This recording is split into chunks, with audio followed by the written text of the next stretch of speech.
Hope everybody's doing well. As y'all can tell, I'm coming at you from the Hayti Heritage Center, as I do sometimes if I'm doing these shows. And today is actually a quiet day here, even though I was across the street earlier and ran into a gentleman from Alabama and all along those lines. I think we're going to be doing one of those candlelight concerts, not this Thursday, but next Thursday. And of course, there will be the kids coming back to the summer camp on this weekend and a number of other things. But I did run across a gentleman, since right across from the Hayti is a Walgreens, and I noticed his Alabama shirt. I'm sure you might have noticed my Marquette shirt and all along those lines, but I knew that there were Alabama fans that were disappointed. So I was asking him about his reflections on that game, and he was saying that he wished that they had actually gone on defense first instead of going on offense first. I guess he was feeling that they might have had a better chance if that is what they had did in that particular case. But that is not what they chose to do, and instead it'll be Washington against definitely Michigan in that final game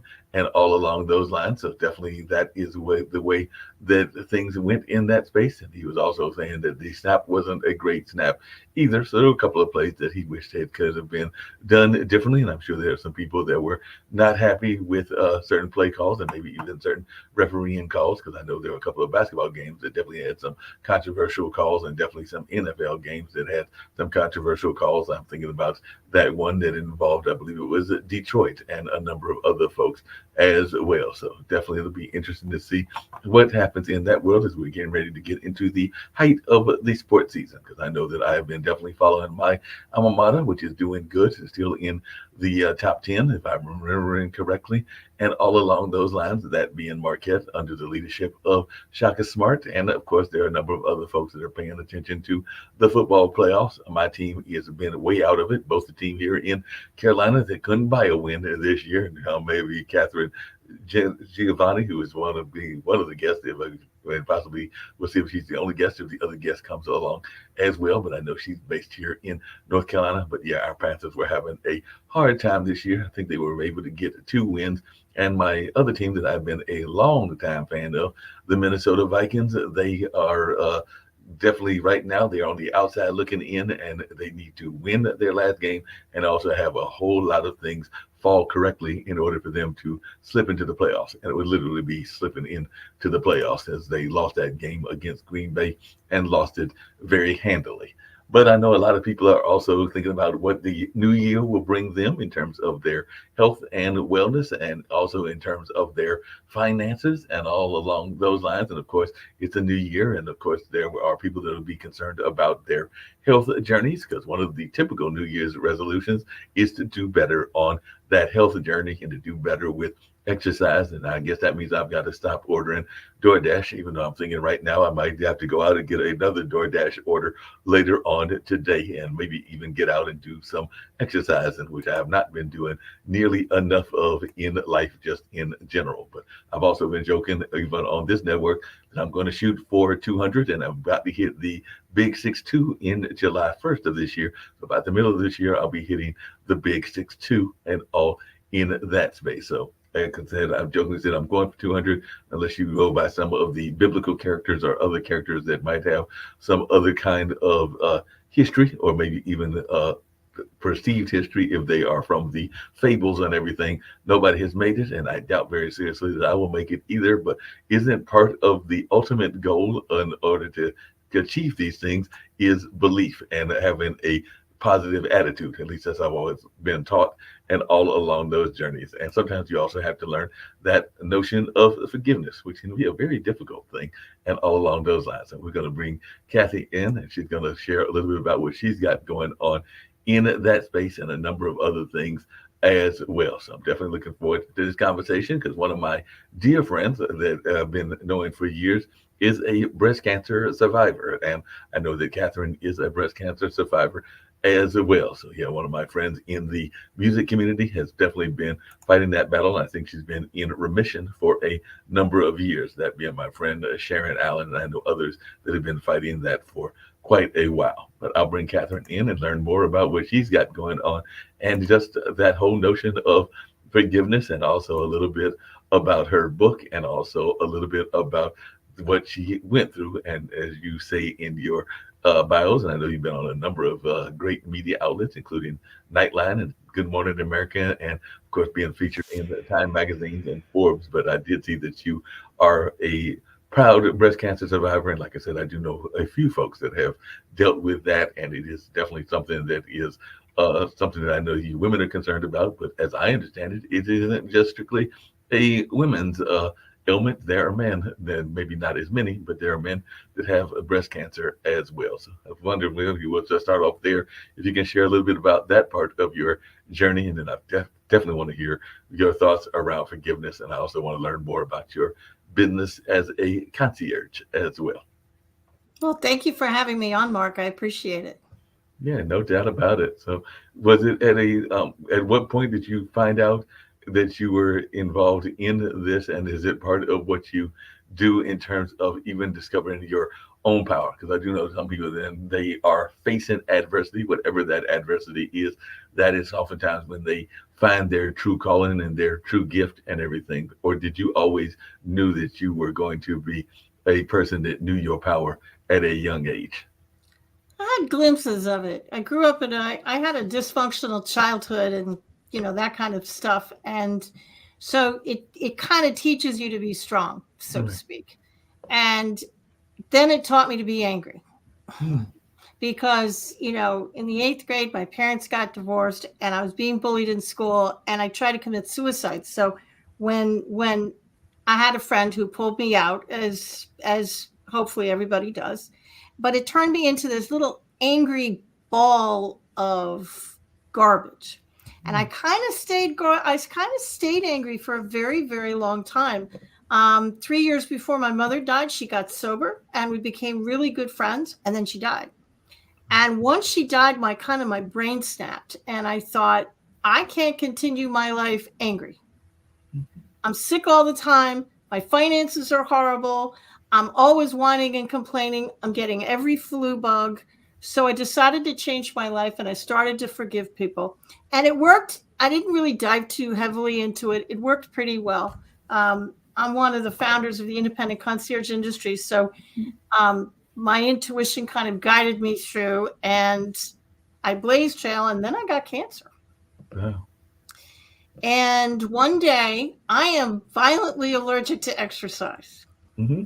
When you see the word exercise in the dictionary, my name is usually not there. Okay. So it was very surprising when all of a sudden I had this gut feeling. We all get these gut feelings. I had this gut feeling that I needed to take up running, me, but I couldn't get it out of my head. So a friend of mine said, try the Couch to 5K running program. This was in 2011. Wow. So I did, started to run, didn't mind it, went from a size 14 down to an 8, and it was close to my birthday in May, and I knew something was wrong. The weight was coming off too fast. And sure enough, the day before my birthday, in 1990, I found a lump. Oh, wow. Went to the doctor, and it was very large, stage 3 triple positive breast cancer. And the surgeon said if I hadn't taken up running, I would be dead because it was in a very strange spot. So we can't, my advice is twofold when it comes to these kinds of things. First of all, don't that little bird on your shoulder ever, Mhm. because it has saved my life 3 times. Not that I'm counting particularly. And the other thing is we can't control what life throws at us. I can't control the fact that I got cancer, but I can Right. control how I get through it. And I was sick for 4 years with chemo and surgery and the whole thing. So they send you to chemo class. Right. True story. Yep. Chemo class. I'm in this tiny little room, very similar to the one you're in now. Mhm. And this nurse Ratchet sits at the front of the room, and all she tells you is negative stuff. You're going to get all of these horrible side effects, and you're going to have all these horrible things happen to you. And my brain just snapped. And I went up to the front of the class. I looked her right in the eye and I said, no, I'm not going to get all of that. She said, oh, honey, it was in Raleigh, North Mhm. Carolina. Oh, honey, you're going to get most of them. I said, no, I'm not. Fast forward a year, I was sick as a dog, lost my hair, the whole thing. But I didn't get all the side effects. I didn't get all the stuff that other people got. She came up to me and she said, "What are you eating?"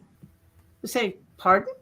She said, "What are you doing to stay as healthy as you are with all the horrible chemo you're getting?" I looked at her and I said, "You remember a year ago when I told you I wasn't going to get that sick?" Right.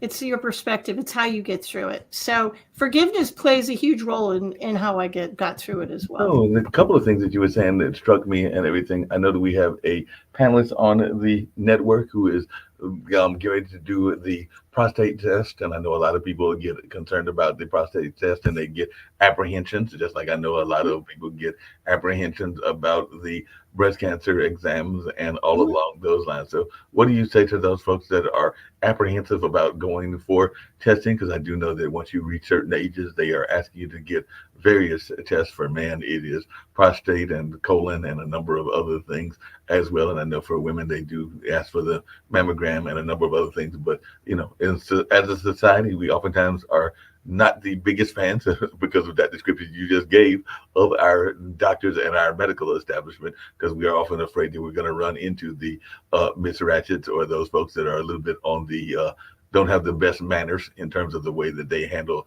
their patients and all along those lines. So what advice do you give to folks that are apprehensive about going in for whatever the test may be? Don't die until you're dead. Hmm. I know people who have survived stage 4 cancer. Right. I know people who survived all sorts of things. Mhm. The one thing I can tell you is cancer, it's an interesting thing and it's a horrible way to live. Right. But when you survive it, it changes you. And I've often been known to say it's probably one of the best things that could have happened to me because it completely put me on a different path. It knocks you on your feet, it knocks you down. And when you stand up, you are on a different path. Because when you have dinner with the Grim Reaper and you don't go home with the guy, Mhm. it changes you. I'm 62, and the fact that I'm 62 and talking to you is wonderful. Right. One of the books I wrote, I've written a bunch of books, I think 12, but one of the books I wrote is called Rainbows and Banana Peels, and I wrote it on my cell phone when I was in chemo because I was bored. But the book, it changes you. Cancer is a journey. And the one thing I can tell to people is don't listen to very well-meaning people. Right. I had somebody come up to me in the grocery store and said, "Oh, how much time do you have left?" 50 years, I hope, lady. I mean, don't go up to people and say that. But when you hear the C word, your brain kind of stops.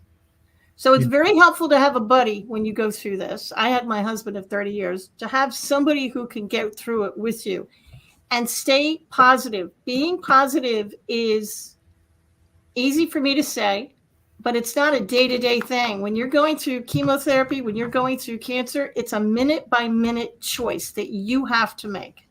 And don't, when your brain goes to the dark side, try and pull yourself back. That's how I got through it. I had to keep my brain positive, and I knew deep in my heart it wasn't going to kill me, and it didn't. Now, along those same lines, I think that even if you get what some people would consider a death sentence, that if you have a positive attitude or a positive outlook, that Yep. you can oftentimes live past what people are expecting you to. Because I do know that both me and my dad had a dear friend that was involved in the art community here in Durham, and they were diagnosed with a terminal illness, and they have definitely passed on. But they Yep.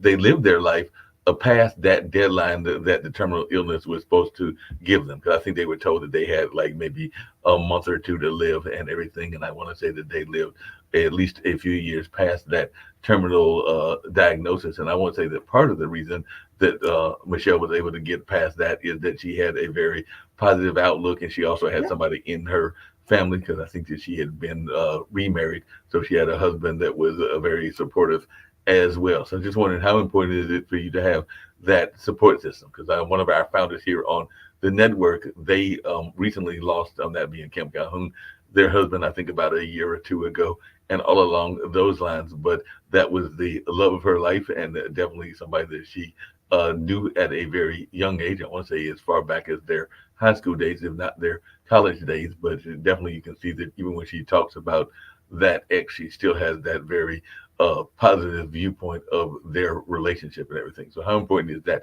support network to have, particularly among your significant other and maybe even kids and others? To have my husband and two sons support me is really what got me through. But to play devil's advocate, I had a bunch of jackrabbits in my life. I had really, really, really close friends who took off when I said I had breast cancer, and I've never heard from them again. Well, They're just gone. I had family, I had friends, I had a bunch of people scattered like jackrabbits. But I had my husband and my sons. My husband has come to every surgery, every doctor's appointment, and he still comes with me all the time. He came to absolutely everything for what am I, 12 years cancer free, something like that. So yeah, it's very important to have somebody that you can rely on, but don't get too upset when the jackrabbits leave, because not everybody can take a diagnosis like this, and they're leaving because I wondered if they thought I was contagious. I really did. But I think they look at you and say, well, she can get it, so can I. And they run because they can't handle it. So just let them go. They weren't meant to be in your life. Forgive them and let them go. Well, speaking of forgiveness, you had mentioned earlier some of your own past history and even family history and everything. And I know that sometimes I am a similar age, like I said, 61, be 62 in July, and all along those lines. And I know that for whatever reasons, I have not had that significant other in terms of marriage, but I've had folks that I have dated, including for long periods of time and everything. But sometimes if relationships go south, then you sometimes have to do that whole forgiveness thing. And sometimes they are bringing baggage in from past relationships as well. I know that one of your books is that forgiveness journey and everything. So I was wondering, why did you write the book? And do you think that we as a society are good at forgiving? Because I think that that's one of the most difficult things to do, is forgive people that have wronged you in whatever way and everything. And we're not always the best at doing it and everything. And sometimes we let it internalize, and I know that that's not healthy either. But I just wanted your thoughts around the forgiveness journey and why you chose to write this book. We are all taught that we're supposed to forgive, but nobody teaches you how. Right. We're also taught that we should forgive everybody, including the unforgivable. On a forgiveness scale of 1 to 10, they would be a 10. And I'm probably the only one that's going to look you in the eye and say, you don't have to forgive the unforgivable. Sometimes it's not even appropriate. You don't have to forgive the unforgivable. You can forgive yourself and the energy around yourself, but you don't have to forgive the unforgivable. And when I forgive somebody, it doesn't mean I want a relationship with you, because I probably don't. It's not like Alcoholics Anonymous. I'm not going to reach out to you, because I'm not going to. I can do it in the privacy of my own home, all by myself. It doesn't mean they were right. It means that I want you out of my head. I want to stop thinking about you, and I want to do something else. So let's say this is anger. It's a really good visual. It's the only way I can explain it to people. And then I'll answer how I got into this. But this is anger. When you first get angry at somebody, I can hold it off to the side really easy. I'm still conducting my life. I can still see Mark. I can see other people coming in. Easy peasy. But I'm going to continue to hold it, and I'm going to continue to get angry, and I'm going to continue to put more anger inside this glass. So eventually my arm's going to start to hurt, and it's going to slowly come in front of me. I can still kind of see over the glass, but I'm still holding it, and I'm still getting angry because I'm not forgiving anybody. So now my arm hurts. So now I'm using both hands. So now my hands are kind of tied. So now I can't do anything. I literally can't conduct my life. And if I keep holding on to it, now I'm not going to see the significant other. I'm not going to see my dream job. I'm not going to see anything. So forgiveness literally gets people out of your head so you can put down that glass and you can conduct your life. When you forgive people, it'll increase your finances. It will increase your health. It has a bunch of benefits. But do me a favor. Start with the easy ones first. Get a list of 10 people, a list of, people you need to forgive. Start with the people you label number 1. The grocery cart rage. That person who cut you off at the grocery store and you got really mad. Start with them. or the person in high school who stained your sweater, something like that. Easy ones, and save those number 10s for last. Now, what are some of the unforgivables? Because I know that sometimes one of the things that happens in the forgiveness journey is, I guess, the hardest person to forgive is yourself and everything. Because I know that there have been relationships that I've been in, and in hindsight, they were probably toxic relationships, and I probably should have forgiven myself in the first place for just getting involved in them. They might have been people that were bipolar or had other things going on in their Sure. life. And so, what do you consider in some of the things that are unforgivable, and all along those lines? I'm imagining that there are certain deadly sins, if you go the religious route, that are probably unforgivable. But I was just wondering, what are Okay. we thinking in the relationship standpoint that are unforgivable? It's a personal thing. What I think is unforgivable, somebody else might think is forgivable. But I'm thinking, if you're raped, or you were hurt, or you were beaten, surely they are number 10s. Mhm. If you had a rough childhood, most people I talk to who had a rough childhood, forgiving their parents, they're a 10. Mhm. 100% they're a 10. Maybe you were bullied in school. Maybe they're a 10. Maybe you just left a relationship, and for whatever reason, they did something that really set you off, and you've labeled them a 10.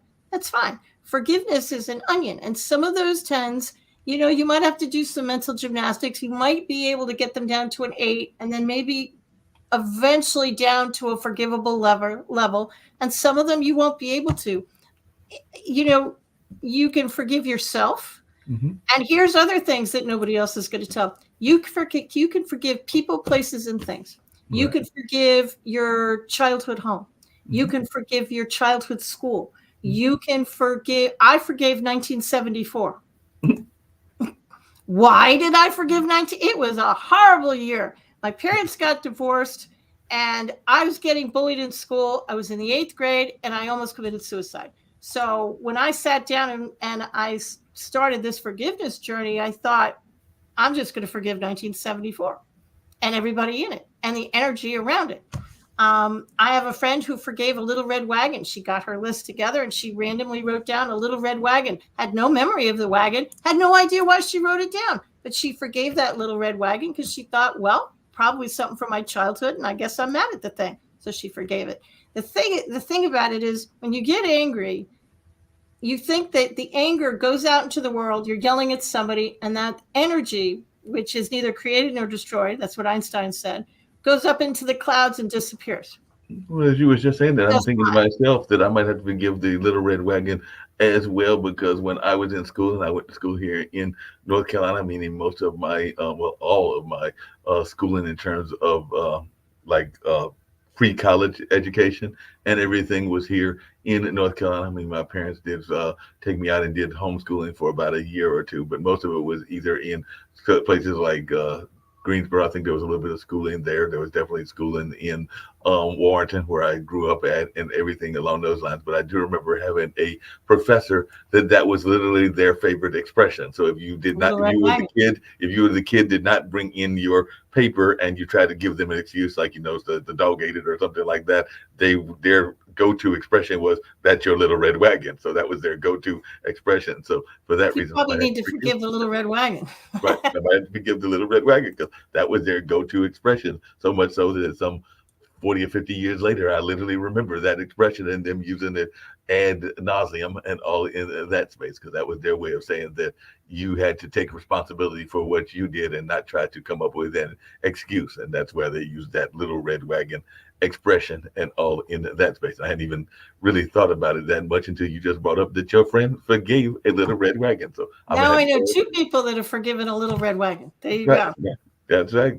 But sometimes you got to forgive expressions as well. I might even have to forgive, and you'll get a kick out of this. But I remember when I was in college and I went to Marquette, I was notorious, and I think somebody else had a recent bet recently. It might even have been a famous celebrity and everything. But I was notorious for using Southern um, expressions and everything. And I remember a group of folks. Bless your heart. Yeah, yeah, bless your heart is one of those. But I was Mhm. always, as I was coming from rural North Carolina to Milwaukee, Wisconsin, using the phrase y'all. So I had Yep. some friends of mine that bet me that I could not stop using y'all. And I think it was probably something simple, like a dime every time I used it, or a quarter every time I used it. And I think that at some point they realized that I was about to go broke if they actually carried out the bet. So they forgave me that bet because, like I said, I was keeping using y'all, and I still use it to this day. So that's like I still drink Southern tea or sweet tea and all in that space. And yeah, they were like, Mark, we give up. We've already collected probably about $1,000 on you, and you have not stopped using the phrase. So I might have to forgive y'all as well. So y'all might be something else that needs forgiving, or I might have to forgive them for coming up with that stupid bet when we were in college and everything. You mentioned earlier, and I wanted to come to that, and definitely want to come back to the forgiveness journey. But you mentioned that you were one of the founders of an industry, and I'm thinking that was when you were in, I believe it was in the Midwest and everything.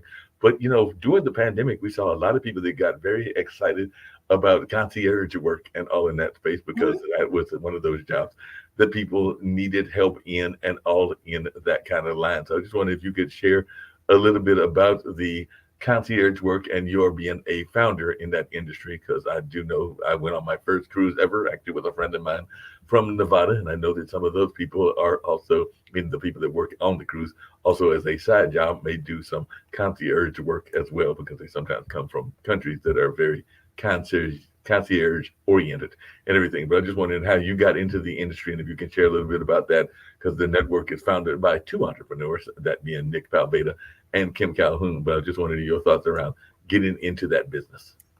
It'd be my pleasure. The only way I can explain how I got into it is to tell you the history. In 1998, the independent concierge industry really hadn't been born. If there were 20 concierge in the country, that might have been high. It was started by a few hotel concierge who thought, if this works for a hotel, I bet I can bring it to mainstream America. So they did. In about 1998, I was living in New Jersey with my husband, and we had a meeting in an event planning company. And we read an article in Entrepreneur Magazine about this what we think is an interesting industry. We're not very sure, but it's something called concierge industry, and there are 3 people doing it, 3 people in the United States. And I read the article and I thought, we're doing more concierge work than we are meeting planning, according to the details of this article. So along that time, I moved from New York down to North Carolina. We were living in Apex at the time. So we started up a concierge business. There were no books, no classes, no articles, nothing. It was like the ultimate of self-taught. So I figured out how to do it. It took me about a year. And I had an office, and the phone started to ring. We put up a rudimentary website with dial-up modems and floppy disks. Yes, I am that old. And the phone started to ring with people saying, could you help me figure out how much to charge? I kind of want to do this. And if they weren't in North Carolina, I saw no reason not to help them. So I did. And my husband came into my office one day and said, "What are you doing?" I said, "Well, I'm just kind of helping him." He said, "Why are you doing it for free?" That was a really good question. Why am I doing it for free? So I pivoted our business for the 3rd time, and we turned it into a concierge consulting company.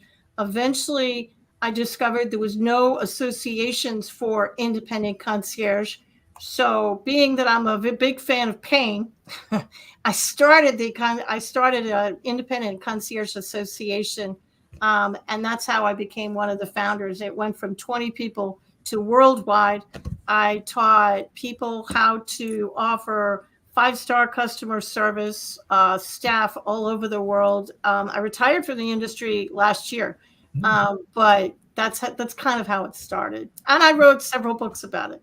Now, speaking of that, and speaking of some of the various books that you wrote and all along those lines, you just brought up something that has come up on this show several times, and I'd love to hear your thoughts around this, which is that oftentimes if you are doing any kind of work as a consultant, there are a number of folks that like you to do the work and to give them the service for free. As a matter of fact, I just had a call not that long ago from a friend of mine. He calls it the brain drain, and he used to be an administrator at the Carolina Theater here in Durham, and he was actually one of the people that handled the rentals and all along those lines before he actually had a health emergency of his own. He actually has suffered, I think, multiple strokes and is a multiple stroke survivor and is doing quite well, Ray Pascal and all along those lines. But I was just wondering your thoughts around this notion of, even during the pandemic, we saw a lot of people that would be asked for their expertise and not always given the pay for their expertise. And I'm sure you even see that as a speaker and a trainer where folks are wanting the advice and don't necessarily want to give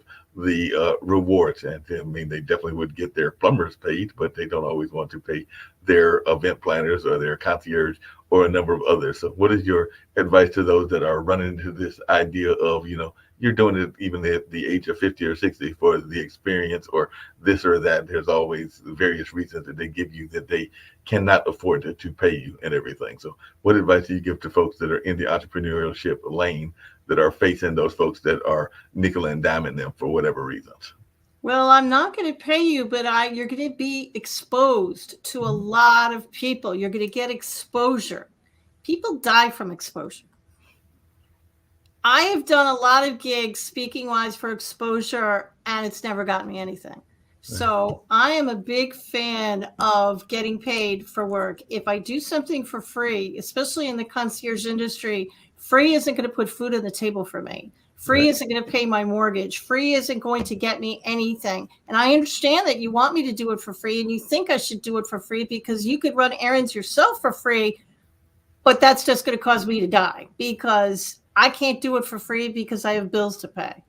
So when people say, oh, Catherine, you'll get a lot of exposure, I appreciate that, but I need you to pay expenses and a stipend because that's not going to pay my bills. So I'm actually not a fan of doing things for free. When you're first starting out, you want the business, you want to do things, you want the exposure.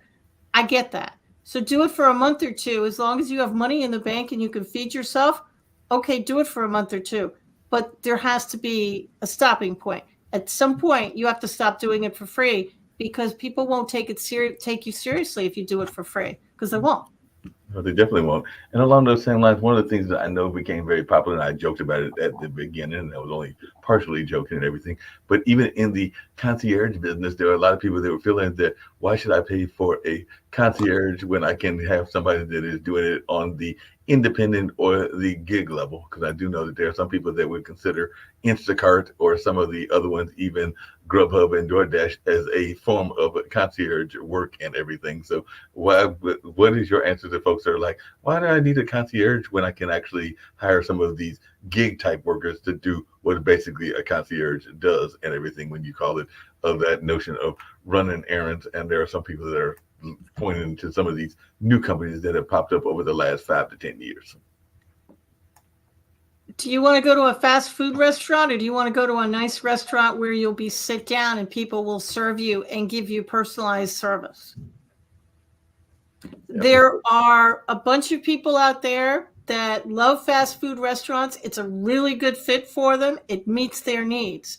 But there's a bunch of other people that we want you to know our name. We want the personalized service, and we want something that we can't find in a fast food restaurant. That's when you hire a concierge who will do, I used to say Yellow Pages. I have to update it. A concierge will do anything on Google as long as it's legal, moral, and ethical. They'll do it. And it's a question of, do you want a 1-star restaurant or do you want a 5? That's really the difference. It's what kind of service do you want? And a concierge, they're going to vet their people. Mm-hmm. No disrespect to the fast food concierge out there, but a real concierge is going to vet their people. So you're not just getting anything. They're gonna look these people up and make sure that they're as honest as the day is long. Because trust is the hallmark of that industry.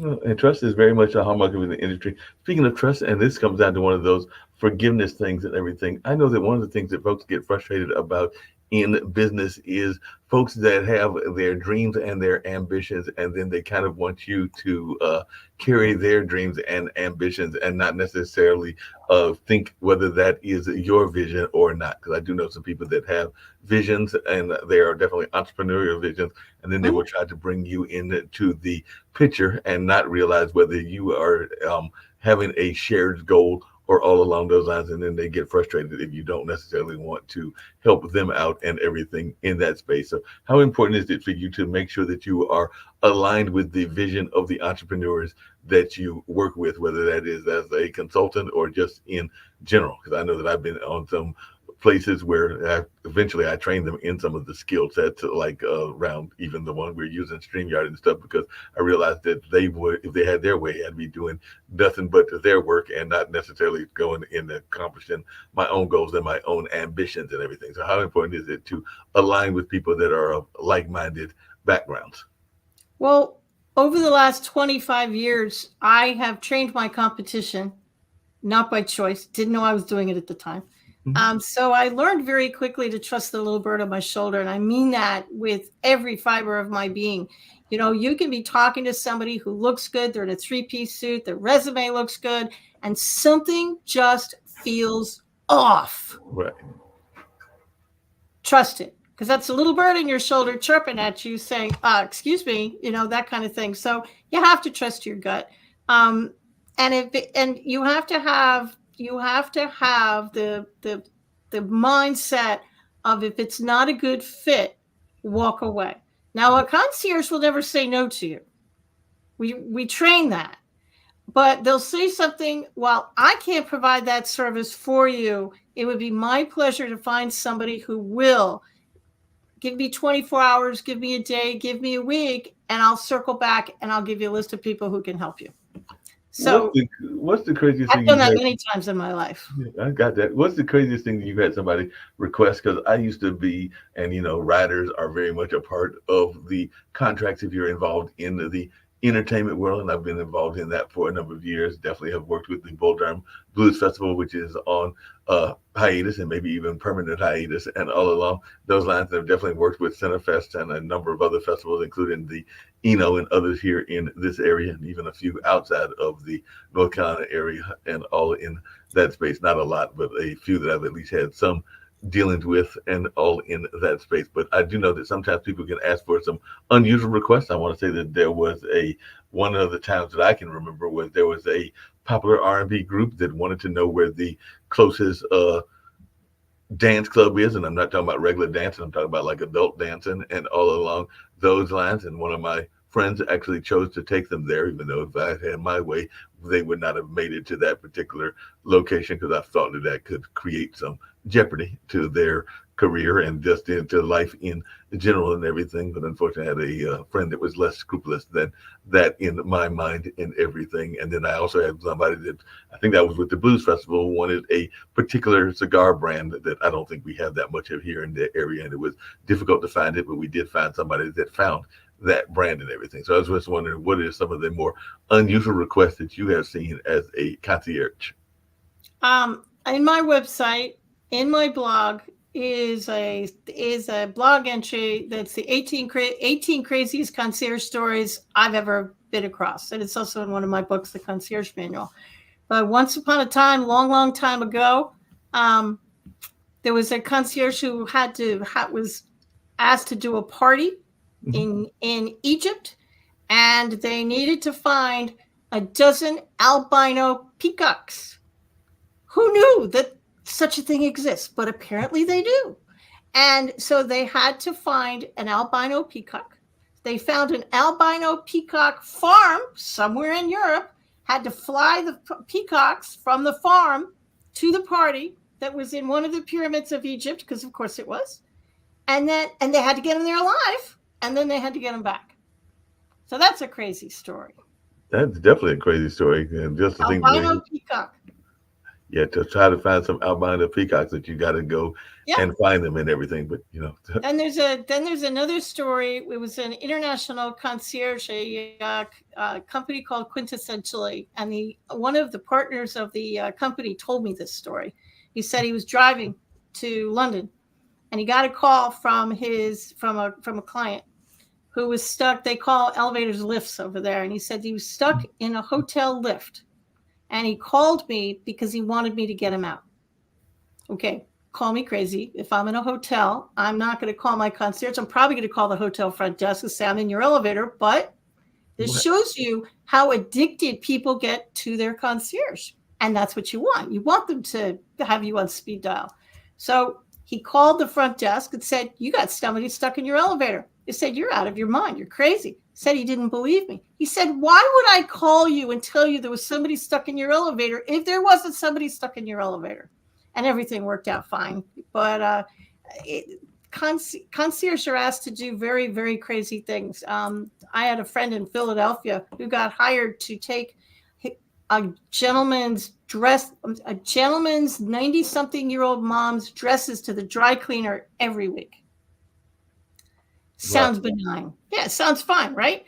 Well, the only way you can tell because when she took off her dress, she'd put it back up in the closet with all the other ones. So the only way she could figure out whether the dress was clean or dirty was to, wait for it, sniff it. And I looked at her and I said, please tell me you don't provide dress sniffing services. And she said, well, you got to do what you got to do. You got to do what you got to do. The craziest story that ever happened to me personally is not a concierge story, but I got a call and I was busy one day, and I usually answer Catherine Giovanni, all professional, but I was busy that day. I was writing. So I just answered the phone and I said, GOL Group, can I help you? This was about 20 years ago. She said, I'd like to interview you for a book that I'm writing. I said, okay, what's the book about? She said, well, I'm writing a book on how to start a concierge business, and my goal is to blow Catherine Giovanni's book out of the water. Wait a minute. So she called you in order to write a book that was going to actually usurp your book or do better than your book and everything? Did you know who she didn't know she was talking to me? To this day, I don't know how she got my number and how she didn't realize she was talking to me, because I didn't identify myself because I was busy. So I'm from New York. And, for a split second, you think to yourself, I could have some fun with this and I could play this out a little bit. But because I'm a concierge and I am who I am, I immediately said, it'd be my pleasure to grant you an interview. But sadly, you're speaking to Catherine Giovanni. Click. She hung up that phone so fast. We didn't have cell phones back then. We actually had real phones. You could actually hear it slamming into the cradle. And I looked for that book for about a year, and surprisingly, it never came out. It never I'm came out. not exactly shocked by that. That was the craziest thing that ever happened to me in my business career. It sounds like a crazy thing. You actually talking about the cell phone, and I was actually thinking about its invention and, of course, the invention of laptops and all along those lines and how prevalent they are. But yes, I do remember that. And speaking of forgiveness, sometimes you have to forgive people because they have differing beliefs and all along those lines and everything. And I remember, and sadly, she passed away of her own cancer battles and everything. And she was a very successful musician and everything, but a ex-girlfriend that was a college girlfriend, I literally remember rushing to the phone because, back in those old ice ages of the 80s, as you said, most of us didn't have cell phones and all along those lines, but we had a summer relationship, and it was a very nice relationship and a fun relationship. But she was a member of the JWs, the Jehovah's Witness, and I think she wrote me a nice little letter that basically said that the relationship would have to end unless I was willing to join the Kingdom Hall and join that particular denomination and that particular religion. And I was not feeling it at that time. Don't think I'd be feeling it at this time either and everything. So I just remember rushing downstairs to the common phone to basically call this young lady and basically be like, okay, that was fun, but no, that's not happening. So I'm not joining that particular church. So this relationship is ending and all in that space. So that was lots of love moving on, right? It was fun, but I had to move on because I was not feeling it. And all along those lines, it was like, that was one of the times where I had to forgive myself in order to make that decision and be like, nope, can't do it. Cannot compromise my own principles in order to follow in the love train and all in that space. One of the things we talk about a lot of times, Kathy, on this show, and I'd love to hear your thoughts about this because you got so many great stories and so many things that you've been sharing and everything, is that this notion of the inner critic, and you kind of alluded to it before and everything. We've definitely had several guests that have talked about it before as well. And whether it is relationships or whether it is job opportunities, even so where I'm at now, there have probably been job opportunities that I had that conversation with myself constantly and kept telling myself, no, don't go for it. Don't go for it. Don't go for it. And by the time you finally talk yourself into going for it, the job has left or the relationship is left or whatever you are pursuing has left. So we do know that the inner critic can be the worst critic and all in that space. So how have you dealt with that inner critic? And if you had those moments where you're sitting there going like, I know that I am having this internal dialogue with myself, but it might be getting me to lose some business, even in the entrepreneurship journey or in the concierge journey as well. So I just wanted your thoughts around how you have dealt with that inner critic. You can talk yourself in or out of anything, right? Mm-hmm. And you can drive yourself crazy. Should I go in this direction? Should I not go in this direction? Everybody's telling me I should take my business in this direction, and I should market, and I need business cards, and I need to be on social media, and I'm going to be on Facebook and LinkedIn and Instagram and X or Twitter or whatever they call it today. I'm going to do slow down. First of all, one of the things I always ask myself, whether it's something that's blowing up in my life or a direction I need to go in, is I actually legitimately ask myself, what is the most loving solution? And then I get very quiet, and it's that still silent voice in the back of your mind. It's the most loving voice. It's the little bird in your shoulder. It's your intuition. It's your gut. And that's what I listen to. And that's how I kind of got where I am today. That little bird in my shoulder at one point told me to write a book. Never written a book in my life. So I wrote a book. It told me, you should start a concierge business. I should start a what? Didn't even know what it was at those point. So it's a question of listening to your intuition. And just because somebody else says, I got a business for you, I've made a bunch of money, and I only work between 10 and 2, and you can be a millionaire by Tuesday at 5. Okay. Maybe it worked for them. It might not work for you. Just because it works for somebody else, your friend, your father, your parents, whoever, doesn't necessarily mean that's your yellow brick road. So, if you're stuck, and I mean really stuck, I tell everybody to get quiet, turn off your technology. These things do have an off button. Tell your family you need to be quiet for a half hour. Tell them, go lock yourself into a closet. I used to go into the garage when my kids were young. My sons are grown and out, but when they were young, I used to go into the garage and lock the door, get a pad of paper and a pen, and then just sit quietly and say, what direction should I go in? And then whatever words form in your mind, write them down. Write them down blind. It doesn't matter what you write, just write it down. So this is an exercise to help you tap into that inner critic, to tap into that inner voice, to get the answers that you're looking for. Because the answer to every question that everybody watching this broadcast has is not going to be found in any of my books or gurus. It's actually all the answers you need are right inside of you. They're already there. It's just a matter of tapping into them. That makes a lot of sense. I mean, one of the other things that I know a lot of times people talk about, even in that entrepreneurship journey, because I've got a number of friends that have been involved in various MLMs and all along those lines, and I have been approached by a number of them, and they're always not realizing that there's only so many masters or so many jobs that we can have and everything. And definitely, I know with the gig economy, many people are working 2 or 3 jobs, even if they are like yourself in a loving marriage and everything. Oftentimes, both spouses are working 2 or 3 jobs. But I do know that it does seem like with time management that there has to be a limit, because what I have found myself telling some folks is that no, I might be willing to buy the card if there, or the perk if there is a perk, but I can't necessarily dedicate myself toward the business because I'm already involved in about 3 or 4, and that's stretching the limit. That's the thing, right? Everything. That's the thing. We're chasing happiness. I will be happy when I graduate from school. Okay, I'm a genie. You graduate from school. Are you happy? No, I'm going to be happy when I get married. Okay, boom, you're married. You happy yet? We keep bumping the happiness. When are you going to be happy? When you're 95 and your teeth are in a cup by your bed? The trick to life is, and this is what we're taught, and you're taught wrong. No disrespect intended, but we're taught that you get a bunch of money, you work really hard, then you'll be happy. It's actually backwards. Get happy, then the money will flow. So if you're not happy in your job, you're not happy in your relationship, you take everything you're doing, get a pad of paper, put a line down the middle, go pro and con or yes and no, whatever you want to do. Everything that you love, put on the left side, and everything you hate, you put on the right side, and see what kind of commonality you have. If you're trying to start a business, well, I like to travel. Okay, write that down on the left. Well, I don't like to work with people. Okay, well, we might have to amend that. And that's kind of how I've always approached things. It's a question of what makes me happy. There's no reason you can't make money doing something that makes you happy.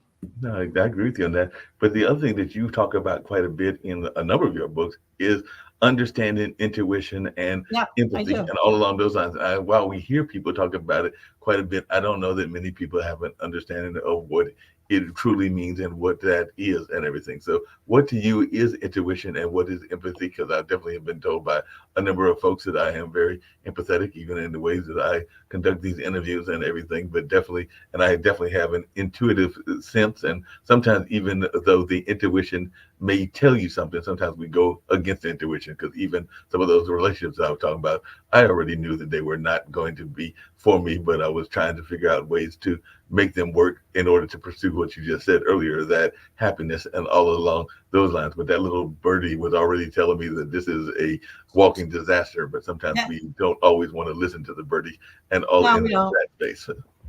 When I don't listen to that little bird, that's when things go wonky, right? You're Mhm. very intuitive, and everybody's intuitive. Our intuition will talk to us in one of four ways. You'll see it, you'll hear it, you'll feel it, or you'll just know it. Right. I hear things. Now, it doesn't mean I'm in the middle of a Stephen King novel and I'm going to start hearing and seeing ghosts coming in. That's not what I'm talking about. You will hear the message in a song. You might even hear some words in your head. I usually do. You hear the message in somebody who's talking to you. The people who see it, it's not that you're going to see ghosts. You see the answer. In school, you were a visual person. In school, I like to hear I like to hear music. I like to hear the teacher, because that's how I learn. Visual people, I want to see it. I want to see the spreadsheet. That's how they learn. The people who just know it, it's just 1 minute you don't, and the next minute, boom, it's in your head. Right. And you just know it. You don't know why you know it. You just do. And then there are the people who kind of feel their way through life. You go, and then they're called empaths. And you walk into a room and it just feels off. Right. Or you shake somebody's hand and something's wrong. And you listen to it. And, if you go into a room and it feels off, my advice to everybody, okay, leave if you're allowed to, and make sure you look around the room before you leave and maybe write down your feelings so you can go back and learn that again. And it's a matter of listening to your special gift, because we all do this. Every single person on the planet is intuitive. Right. Every single one of us. We all just have a different way of hearing it. And it's a matter of just identifying one of those four ways. Everybody listening say, oh yeah, I kind of do that. I do have feelings, and I kind of walk into a room, and sometimes I just know, or sometimes I just know things. I mean, I just know it. I just know the answer. It comes right out of my mouth. I just know it. Or sometimes you'll just think, I heard it. I hear voices in my head. It doesn't mean I need a straitjacket, and it doesn't mean I need medicine. It doesn't mean that I'm schizophrenic. Sometimes I legitimately will hear answers. Or sometimes you'll see it. You'll see it in your mind's eye. Can you see your childhood bedroom in your mind right now? I sat there and dug long enough, because I do remember there was a big teddy bear that I had. Yeah. I want to say Can you see the color of the teddy bear? Can you see the room? I can see some of that, because I remember one of the teddy bears was like a brown, I want to say it was like a dog-like figure, and it had big fluffy ears and all in that space. I do remember that was there. And I want to say that there was one of the rooms in the childhood had a bunk bed, and part of the reason of knowing that is because it was literally, remember, and it's a sad memory, but falling out of that bunk bed and literally landing on the floor, thumping myself on the floor, dusting myself off, realizing that I was all right, looked up at the bunk bed, and it was like, no, I'm not going back up there. So I ended up sleeping on that particular day, I think, on the floor, because I was not going to climb back up to possibly roll back over and hit that floor one more time. That's clairvoyance. That means you're clairvoyant. That means you see the answer. You could see the answer in your mind's eye. You see it. You see it on the page. You see things that you read. But sometimes you can just see the images, and you can see the answer in your head. That's clairvoyance. When you hear things, that's clairaudient. It means you hear the answer. I might hear it in music. I might actually hear angels and stuff giving me guidance. And the empaths and the feeling, these are all what they used to call clairs. And everybody on the planet has one or more of them that they're good at. It's just a matter of waking up to the fact that you are special, and everybody is intuitive, and everybody can learn this. No, I agree. Yes, I wrote a book about it. So yeah, there you go. No, definitely. I know that's definitely more people can tap into, because I remember when I want to say it was my senior year of high school, you're talking about childhood memories and everything, going to a journalism camp and everything. And even to this day, and we were from 5 different states. I think that the furthest south might have been Georgia. So it's Georgia, South Carolina, North Carolina, I think that, Virginia, Maryland, DC area. So, and as soon as I stepped in that room, and ironically, that was the same year that my grandfather passed away and everything, and all along those lines. But as soon as I stepped in that room, I already had seen every last one of those faces and everything, because I had one of those visions that you're talking about. Because it's like, I had never met these people ever in my life, and there was a select few that I still hear from every blue moon and everything. But definitely, I just remember as soon as I stepped in that room, I had already known their face and knew who they were before I ever knew them personally, and everything, because I'd had a vision of them prior to that particular event. It's nothing to be scared of. A lot of people have these visions. Some people have them some people have them in life or death situations. A friend of mine was falling asleep at the wheel, and right before she was going to hit, this is a true story, right before she was going to hit the median, she heard the words, "Wake the hell up." Wow. And she woke up and turned the wheel, and it saved her life. Wow. The trick is to tap into that energy when you're not in a life and death situation. Definitely have to tap into that energy. Speaking of energy, one of the other things that happens a lot is, and you actually come from 2 areas, because I was actually going to teach you about this, but there are 2 areas that are very much stereotyped and everything, because you mentioned having spent some time in New York, and of course New York is seen as the rush, go kind of place, even though I have known some people that were for 30 years. Yeah, and I've known some people that were definitely not the harshness, and I'm saying that there are not all, some of those stereotypes aren't based on fact and everything, but they aren't as tough as New Yorkers are sometimes portrayed to be. Just like I know some people from the South, including North Carolina, that aren't as polite as people portray North Carolinians as being. So I was just wondering, what are some of those stereotypes? Because we want to talk about stereotypes. Both North Carolina and New York have some staunch stereotypes that you have had to deal with and that have surprised you about these 2 areas that you have chosen to call home, one that you grew up in and one that you are now living in now. So I just wondered, what are some of those stereotypes that have surprised you that you found to either be true, or, as I alluded to earlier, they're not always as true as they are perceived to be? New Yorkers are given a bad rap. They're called, it's rush, they're cold, and nobody wants to help each other, and that's actually very far from the truth. They are warm, they are friendly. Most of them will give you the shirt off their backs. In the South, I have found warm, friendly, approachable Southern hospitality, and I have seen people that I just wonder how they get through life. Right. And I have learned a few things. Here's the difference between a Northerner and a Southerner. I figured the North and the South out. I have not figured out the West or Europe, but I have figured the Northerners and Southerners.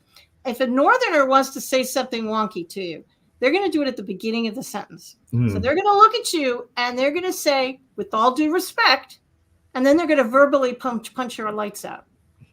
So if you hear somebody from New York or New Jersey saying, "With all due respect," brace yourself, because you're about to be hit between the eyes with something. Right.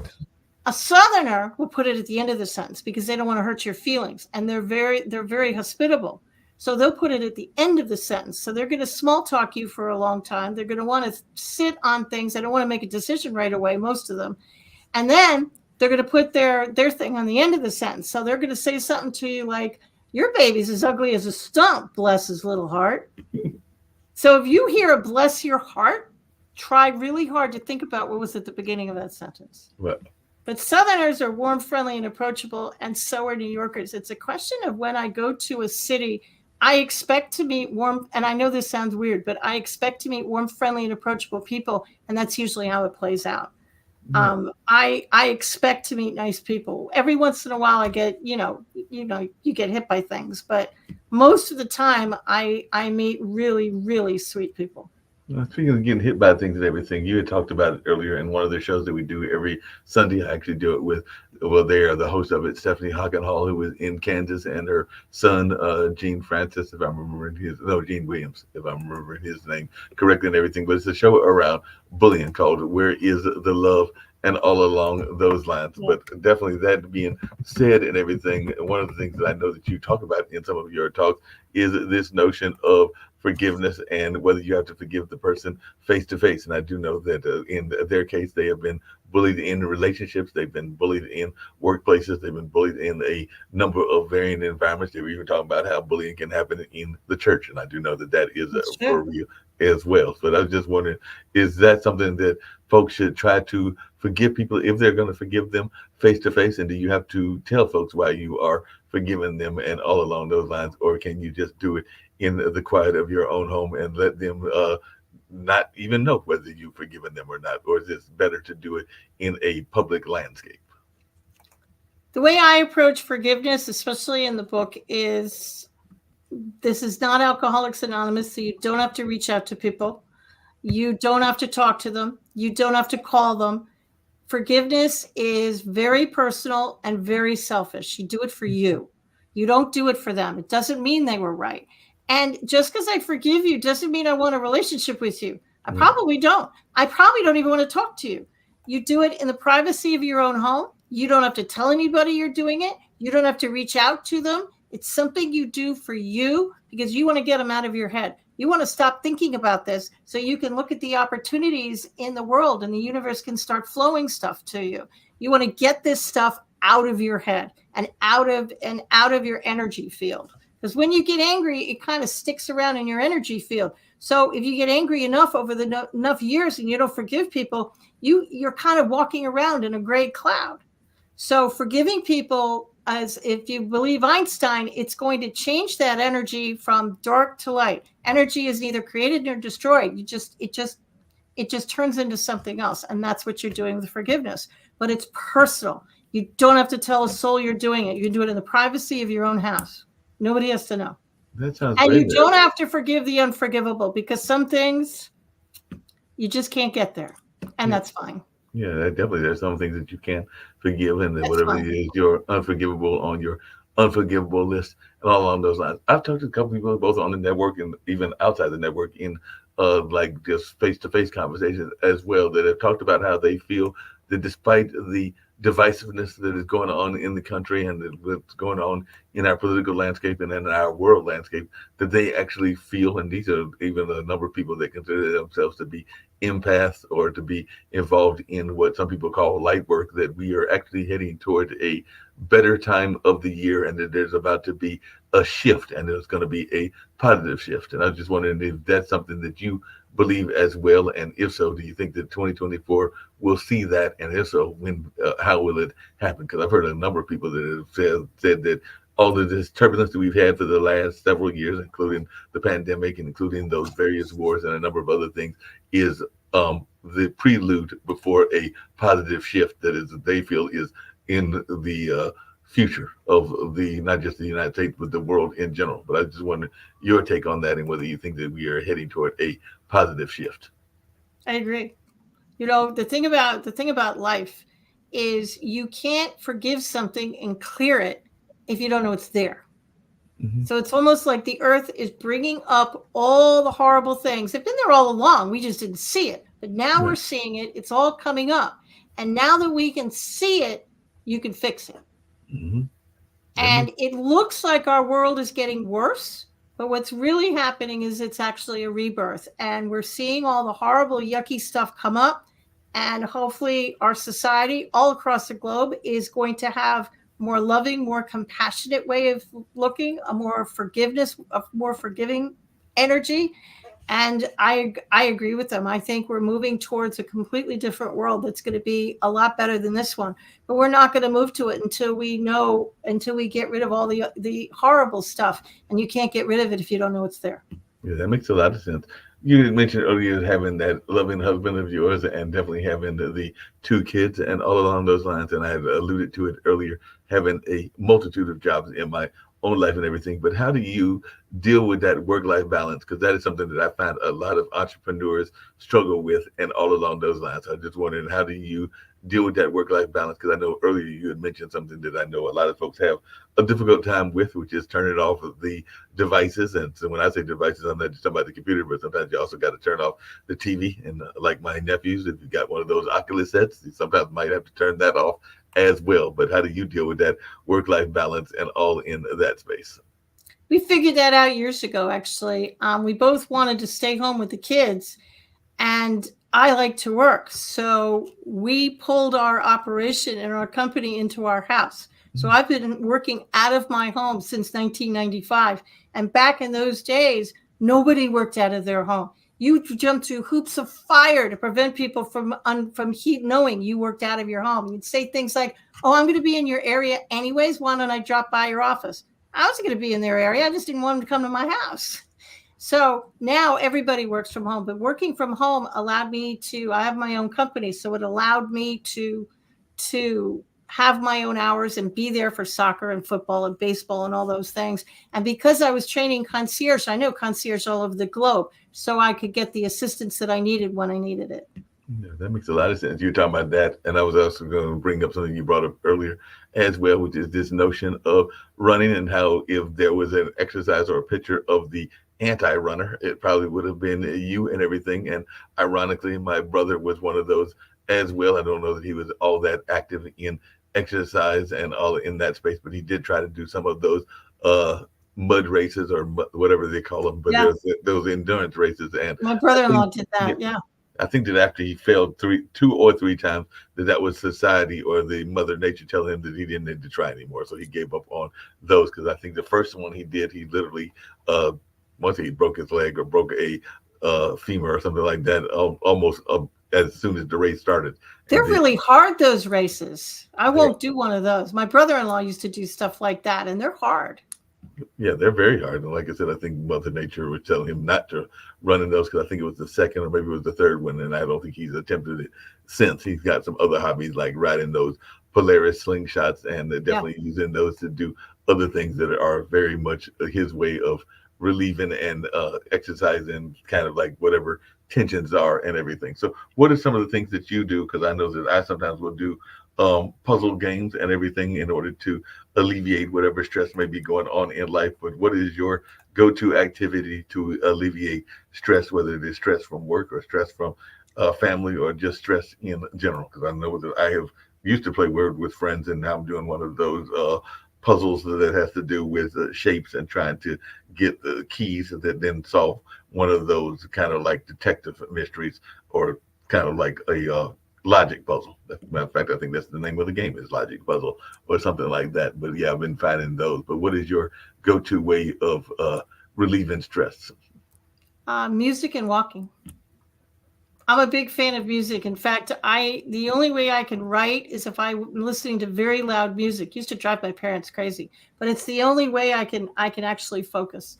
And I'm a big fan of walking. So if I'm really stressed out, I usually peace out and I'll go take a walk just to clear my head. And I do have on my phone, we all have games and puzzles and stuff that we use, we all do that.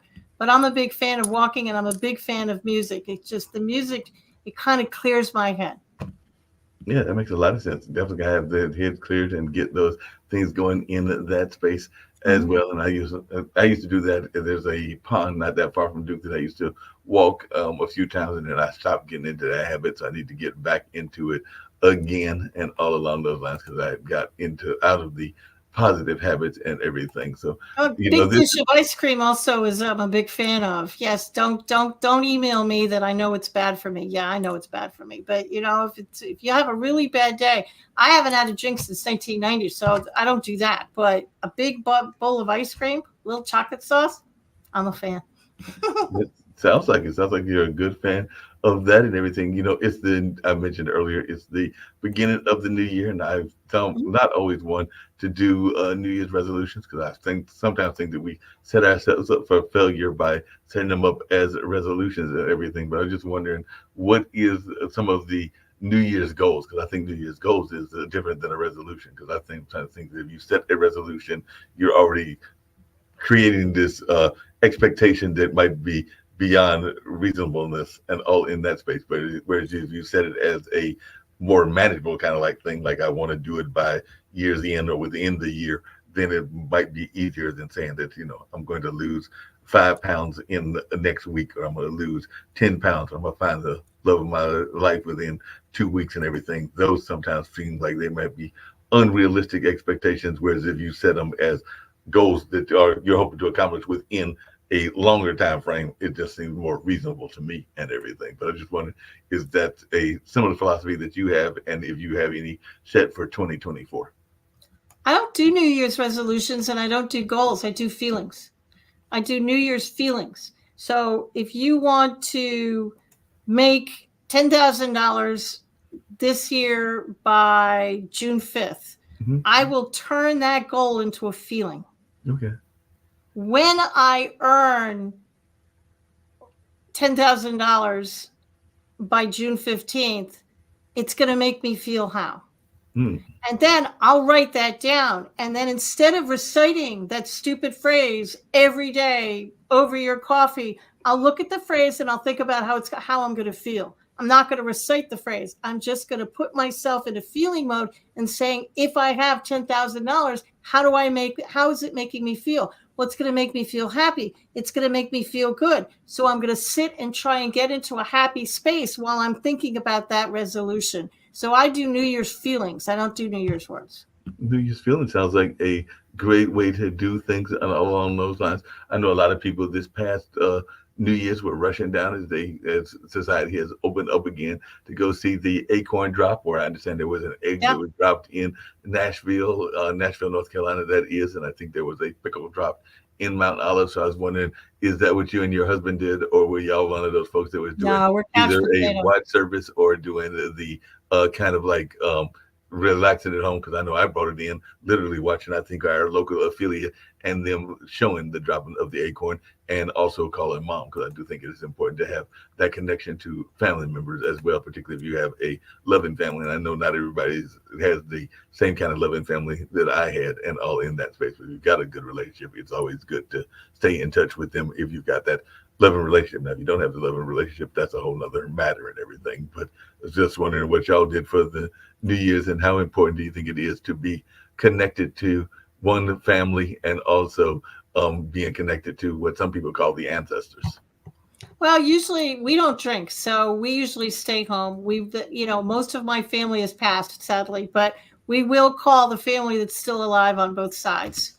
And we will certainly call our sons, but we usually stay home. Sometimes the sons will come home and be with us. More often than not, I'm asleep by 12:04. I mean, I will try and manage to stay up until 12, and then I peace out. Like at 12:04, I'm like, okay, bye. It's like the New Year started. I'm going to sleep now. It's time, time to go to sleep and everything. Yeah. What advice did you give to your children that you think you wish more people would give to their kids as well? Because like I said, I don't have any kids of my own, but I do have my two nephews that are turning 40. Well, they were born 2008 and 2009, so they're about to turn 15 and 16 in August of this year and everything. So they're definitely both teenagers, and I just recently learned from my brother and everything. It's just the two of us that I now know what their careers are, because I think that the oldest one is thinking about being a architect, and I think the younger one is thinking about either being a lawyer or a biologist, which is good for them.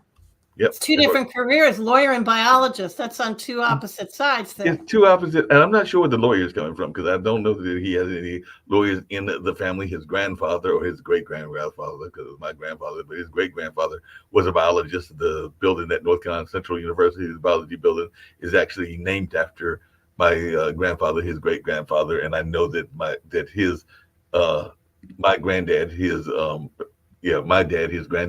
is also very much into science and biology, even though he's known more in this area as an artist and all in that space. And he had that happen as a second or maybe even a third career, because he was also an activist and was also involved in radio and a number of other things before becoming an artist over the last, I'd say, but him and Linda have been together for 25 years. So at least probably almost a quarter of a century, if not longer, that he's been doing the artwork. But he's definitely been an active artist for probably the last 10 or 15 and all in that way. But I was just wondering, you know, it's just interesting hearing their advice from other people. So what advice did you give to your kids and everything? Well, one thing we did is we had a family dinner. We sat down as a family and ate dinner almost every night. And I would ask the boys, what is the best question you asked today? Because I didn't want to say, what was your favorite lunch? What did you do? Nothing. I mean, you're trying to elicit something. And inevitably something would come out, and I would tell them, what is the most loving answer you can come up with? You know, if they were having a fight with something, well, what's the most loving way you can get out of this mess? Tell me that. And the other thing I tried to do is just let them be their authentic self. You know, I tried not to mold them into the image that I wanted them to be. I tried to allow them to be whoever it was they were going to be. And my oldest son is a federal law enforcement officer, works for Homeland Security up in Washington. And my other son is a video editor. So they turned out pretty well. It'd be nice if they gave me some grandkids at some point, but you know, we can't have everything. Well, like, and that could happen late because my brother actually gave my parents their only grandkids when they when he was in his late 30s, early 40s, because he is now in his mid 50s or about to be. I joke with him that this is the year that he will turn the speed limit. So he'll turn 55 in October and all along those lines. Good for him.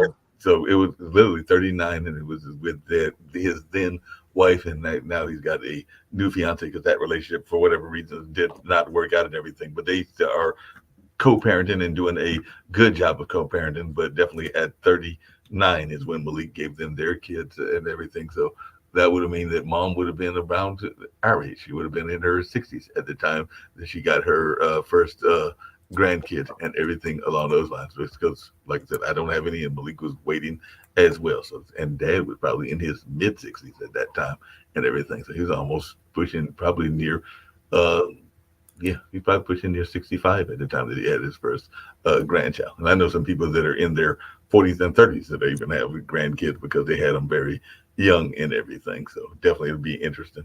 But my mother used to reverse her age. So, you know, I'm 62. So she'd say, well, I'm, 26. Yeah. I always thought that was pretty funny. No, well, my mom actually had 88. She couldn't reverse it anymore. So there's that. My mom had something that was similar. My mom used to joke when she was, I want to say when she was in her 50s, and maybe when she was in her 60s, but I'm pretty sure when she was in her 50s that she was going to start counting backwards. So if that was the case, by now she would be in her 20s because she just recently turned 80. Well, last year she turned 81 and everything. So if she was going by that, 50 to 81 would be 31. So 50 minus 31, she'd be 19 now. So yeah, she's definitely.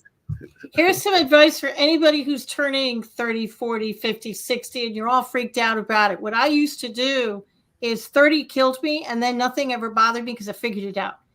When I turned 39, I used to tell people, well, I'm going to be 40 next year. So technically I was telling people I was going to be 40 for 2 years in a row. So by the time I actually got to 40, I was used to saying it. And I've been doing that ever since. Hey, that sounds like when I turned 60, I'd say, well, I'll be 60 next year. So by the time I got there, it still kind of stuck on me, but I was more used to it than I would have been. So since this year will be 62, you're saying that I should tell everybody that I'll be turning 65 next year, so that by the time 65 actually gets here, then it will be less painful and everything. I only do that for decades, but you could do it for 65. Sure, you could. Absolutely. Because you do it for 2 years in a row, then it's not as painful. Okay, it'll sting still. Now, I'm not going to lie, but it won't be full-fledged pain. It won't be full-fledged pain. Did you ever regret not having a girl? Because I do know that there's some people that had all girls or all boys, and that they wish they had the opposite gender. And I know others that were like, no, I didn't want somebody that was the same gender as myself and everything. So I was just wondering, I'm grateful for what I got, to be honest. And I will get my girl eventually. Somebody else has raised her. They've put her through school. They did a brilliant job. They're going to wrap her in white and give her to me. So I'm a patient woman, and I will get her eventually. I just have to be patient. Just have to be patient and wait for them to find that other half, and you will get it in the sense of the daughter-in-law is what you're talking about. Some family's doing a bang-up job with her, and then they're going to give her to me. And I'll be And that. then that sounds like plans. I know a friend of mine that just recently happened, and she is not in, unlike you, she is not in a rush for them to give her a grandkid. But one of my dear friends from one of my jobs, not this particular job, but another job that is a testing company that I work for, meaning literary testing, measurement, ink, and everything. But yeah, her, I think it's her oldest son, because she's got two sons as well. And I think it was last year, the that son and his lady love got married, so she now has a daughter in that sense. But as I said, she's one of those folks that isn't rushing necessarily to get any grandkids. But I've got others that are the opposite. I've got a dear friend that is became a grandmother at a very early age. I want to say she was a grandmother in her early 40s and everything. And definitely she's now hitting the 50 milestone, and she's got multiple grandkids. And sometimes I think those grandkids are more of her precious love than even the kids were. She's had four kids and all in that space. And she was also in the service industry as well, because I want to say she has been trained as an esthetician, a car saleswoman, as well as a number of other fields as well. But yeah, she loves the dearly, I think, all of those grandkids. Because every time I'm looking on her Instagram or Facebook, it does seem like there's constant pictures of those young people and her being very much attached to them in one form or fashion. Now, she's not always the biggest fan of the kids, but that's a whole other story. That might be that forgiveness journey that you were talking about. So she definitely hasn't had to have anything to do the young people have done to be forgiven. But yeah, she's not always the biggest fan of the kids that were brought into the world by her and her then significant other. But yeah, we can't always pick the family that we are born with and all along those lines. So I guess that's one of those Sure. forgiveness journeys, is that Yeah. sometimes we, what's that old saying? You can't pick the family that you are born into, and you can't Yep. always pick the family that is provided to you and everything, because sometimes they can aggravate us and all along those lines. And I know that even in my own life, sometimes if financial consequences come in, I am one to go to my parents, and particularly mom, just because I know that mom will probably say yes and all along those lines if you need some financial help. Not that I won't go to dad, but I just know mom is probably the go-to first answer, because she's probably going to be quicker to say yes and everything. So I'm sure that you even get that from your kids, even though they are doing quite well. You mentioned one is that Homeland Security, and the other is a videographer. But I'm sure that there might be times that there are things that happen that they need some parental advice, or maybe even some parental guidance, or even some parental Once in a while. finances and everything. Once in a while. You know, we can't control what happens to us in life, but we can control how we get through it. We can control our perspective. And as adults, you're not who you were as a kid. And I Right. think that's what trips everybody up, because they still think of themselves as that kid who messed up all the time. And everybody said I wasn't going to amount to anything and all these horrible things. But that's not who you are anymore. And if somebody is looking at you through those rose colored glasses because they're family members and they see you as that 16-year-old who used to mess up, and you're not that person anymore, that's their problem, not yours. Um, Mhm. how people see you is their problem. How you see you, that you can control. So just knowing you are not that person anymore. And every day we wake up, it's our opportunity to reinvent ourselves. We don't have to wait for January 1st. Every day is a new opportunity to say, that's it. I've had it. I'm going to change. No, No but along those same fanfare, lines, no book, no, trumpets, just a quiet little, I'm done. yep. But along those same lines, there, because but when the pandemic first started, I actually need to reach back out to IPC, who is a well-known graphic artist in the sense of like cartoons and other kind of animation, and also a haiku champion, and is very active on Clubhouse and even some other platforms. I think he's on Instagram and a number of other things. But during the pandemic, he started a kind of like a cartoon oriented audio troupe that I was a part of, called the Funky Eye Puppets. And one of the things that he talked about was how we sometimes lose that childlike wonder and don't We necessarily do. want to tap into that childlike wonder as well. So that is, I hear what you're saying about definitely being responsible adults, but sometimes I think that we also, on the flip side of that, don't do a good enough job of allowing some of that childlike wonder and some of that childlike joy to stay into our life as well. But I just wanted your take on that, because that's something that I enjoy doing and might even get back involved in 2024 with playing these voices of different characters and all along those lines. I think mine was called Echo and all in that space. But I was just wondering your thoughts around childlike involvement, because as soon as we go to whatever we go to, whether it's the military, whether it's college or whatever, then all of a sudden it's all about being as adult as possible. And I think that we don't bring enough childlike enjoyment to anything from relationships to work to a number of other things. And I'm always an admirer of companies that allow play to be part of their environment. I think people don't know what fun is. Mm-hmm. I ask people all the time, what brings you joy? Right. And 9 out of 10 people cannot answer my question. Mm-hmm. What's fun for you? They just kind of look at me. I watched TV last night. I think going out and having fun and doing things that bring you joy is the key to life. Childlike wonder. If you love drawing as a child, go pick up a coloring book, Color by Numbers, an adult coloring book, and just start coloring. You know, when I was talking about rose-colored glasses, I was actually referring to how people see you and your family who want to put you in that box that you've always been. So you're not that person anymore. But if you're stuck in life and you're in a 9 to 5 and you just don't know what to do, try going out and having some fun. Mm-hmm. No, And I'm not talking about going to a movie or watching or binge watching a series on Netflix. I'm saying fun. Go roller skate. right. Okay, if you're 62, you won't roller skate because I'm scared I'll break my neck. But, go out and do something fun. Go ride a horse. Go ride a bike. Do something. Go play hopscotch. Something. Mm-hmm. Go have some fun. Laugh. Laugh with your friends. Crack jokes.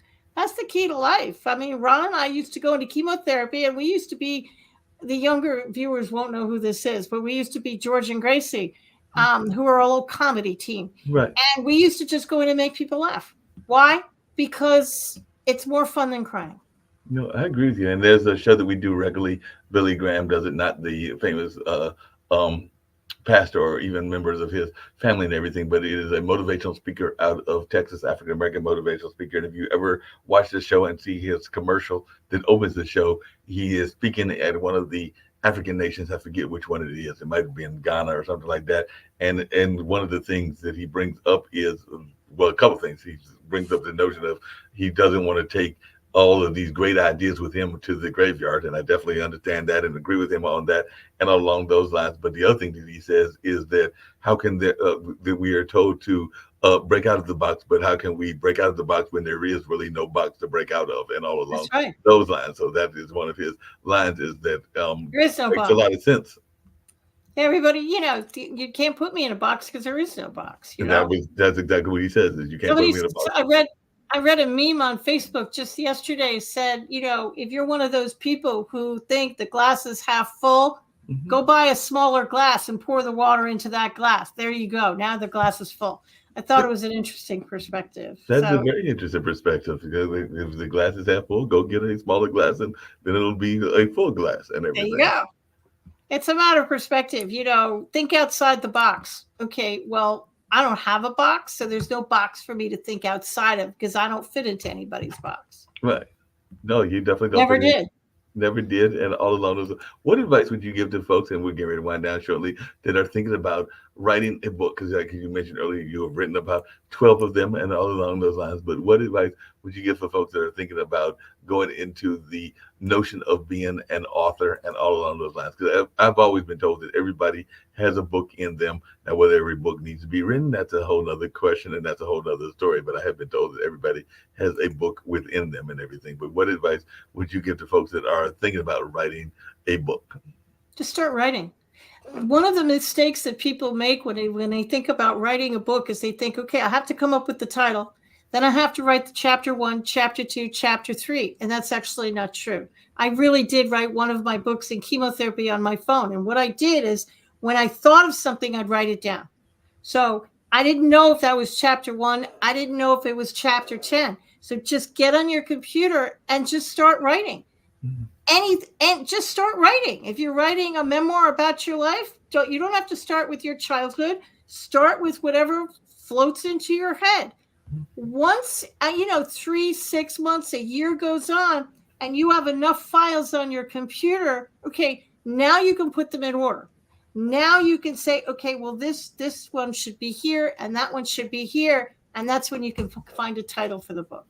So just start writing. Don't put yourself in a box and pigeonhole. Just start writing. Yeah, that makes a lot of sense. Would it be something similar to just go ahead and do it? Because one of the things I know a lot of people are interested in is something else that we've talked about here on this show and everything that you have been part of, which is entrepreneurship. And I know that everybody thinks that they've got the next great business idea. Now, I do get frustrated when I see people that have these great ideas and don't necessarily follow some of the basic principles that you need to have, which is like a business plan and some of the other stuff. But hey, I've also seen some businesses that were successful that were, as you just put it, out of the box, and they might not have had the business plan or even the total staff until actually the business was up and running and everything. Because literally, I don't think I mentioned this to you, but I did mention at the beginning that my parents started a radio station, and they started it when I was the year of the independence. So 1976 is when the station came on the air, and it was on till roughly 87 or 88, so about 11 or 12 years. And part of it was them being frustrated by the fact that they did not hear enough minority voices. They didn't hear enough rural voices. And they also had a love of certain music styles that they weren't hearing enough of, that being jazz and blues. So with no radio background whatsoever, mom was trained as a guidance counselor, and dad was trained in the military as an engineer, and I think in college in that field as well, but not a radio engineer, but like the more civil type of engineer, if I remember correctly. And like I said earlier, he was involved in civil rights struggle activities here in North Carolina and everything. So with no background, but seeing a need, they created it. And that's part of the reason that I like what Kim and Nick are doing here at Pod TV, because I think it's a similar narrative.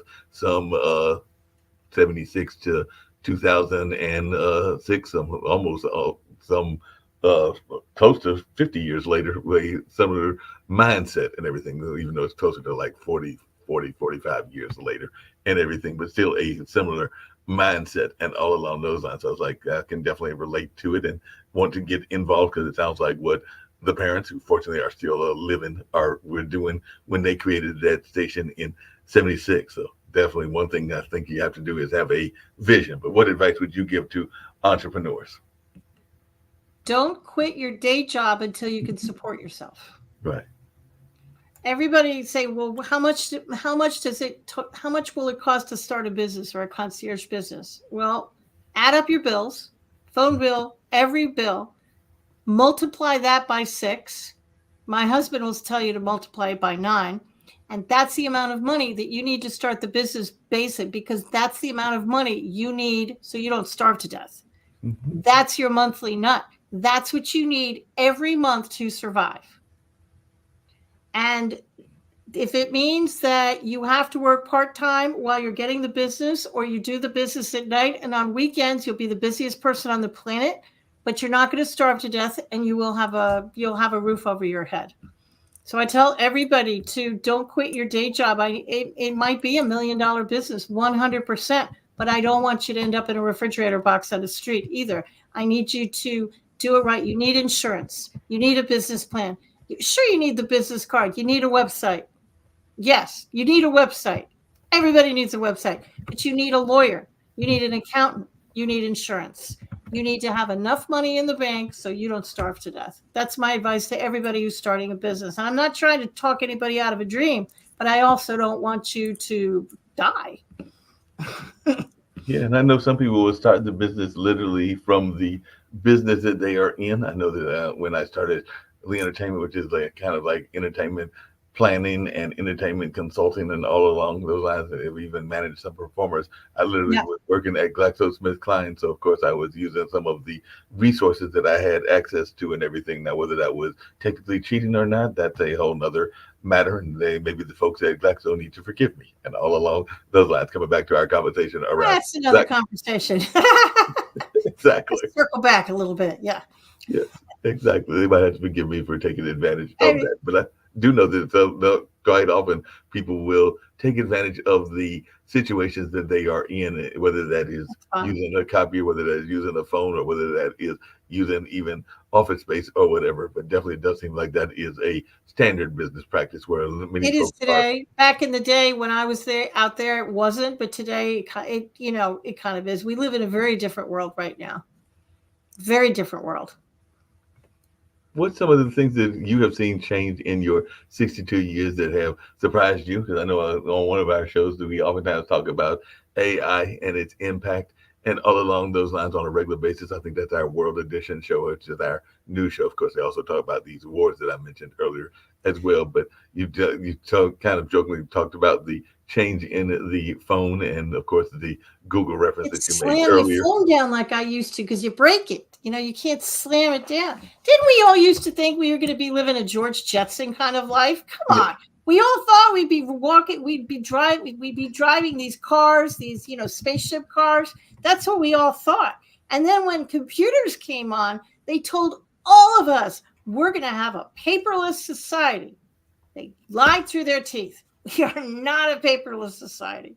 So I think that's the biggest change is, technology. But as much as technology has changed, our society is kind of the same way it was as it was in the 50s, 60s, and 70s. We're teaching the same things in school. It doesn't seem to me, with all due respect to everybody out there, it just doesn't look to me like we've progressed terribly far in that department. Technology, we've progressed very far. And I see AI, and I wonder if they've never seen Terminator movies or Will Smith. I mean, I wonder if they've never been to the movies. So whenever I use ChatGPT, I make a point of saying thank you to it. Why? Because if the AIs take over the world, maybe they'll remember that I was nice to it and I always said thank you. And they might just remember that, like you said. Maybe they'll remember. I don't know.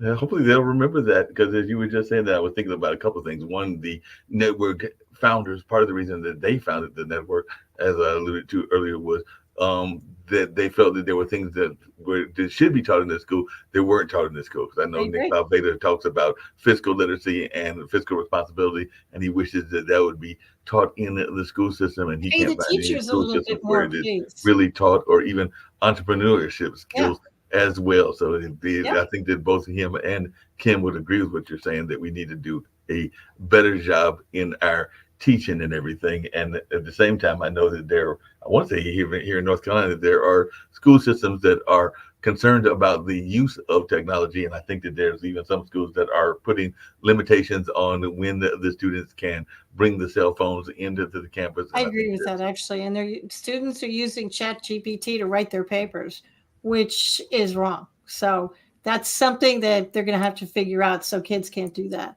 They really have to think for themselves, because our cell phones, we all thought it was going to make us all smarter. I think it's made us all dumber. Well, not only that, but I also wonder, between the cell phones and the pandemic, if some of while I'm glad to be able to talk to you on this platform and everything, and hopefully I know that we have a regular meeting sometimes with some of the people from here in North Carolina that have been on shows and everything else, that Nick brings them to the WADU, which is over there on the campus of Duke University, and we'll have lunch together and all along those lines. So I know there have been some past guests and definitely some hosts that have showed up as well. So I might have to see when the one is for January and see if you're able to come from Apex, because I know there's some people that come from Raleigh. I'm actually outside of Wilmington. So okay. I'm about 2-3 hours away. Yeah, but still, it might be possible and everything. I'll just the invitation and all, because I know they try to do those meetings on a monthly basis. But one of the things that I get frustrated by is how some of the social skills aren't taught as much either and everything. Because as you were alluding to earlier, even with the concierge service work that you were doing, I do know that sometimes if you go into a restaurant that's just for a sit-down meal and you see 5 or 6 people that are having a conversation and they're all using their cell phones, and sometimes in the back of my head I'm going like, why are y'all here together if y'all aren't really here together? And all of those lines, because they're all on separate phones talking to separate individuals, and I'm going like, aren't y'all all in the same place? But I didn't quite get it, but I have seen that a couple of times. But I'm sure you've even seen that in Wilmington as well. Oh yeah. We used to make everybody, whenever I went out with people, everybody would put their cell phone in the middle of the table, and if somebody flinched, you'd have to pay the bill. And whenever I teach a workshop, I will say if I hear a phone chirp, tweet, jump, I don't care. If it makes any sound whatsoever, you have to stand up and sing the Star Spangled Banner. Make sure for all the speakers out there that you turn your own cell phone off first before you make that announcement. Happened to me once. And the only reason I got out of it is because we were going to lunch at the time. So I managed to talk my way out of it. But yeah, I agree with that 100%. Along those same lines, Barbara Smith, who usually does the show on Thursday, I've actually got to get in touch with her and Shawnee.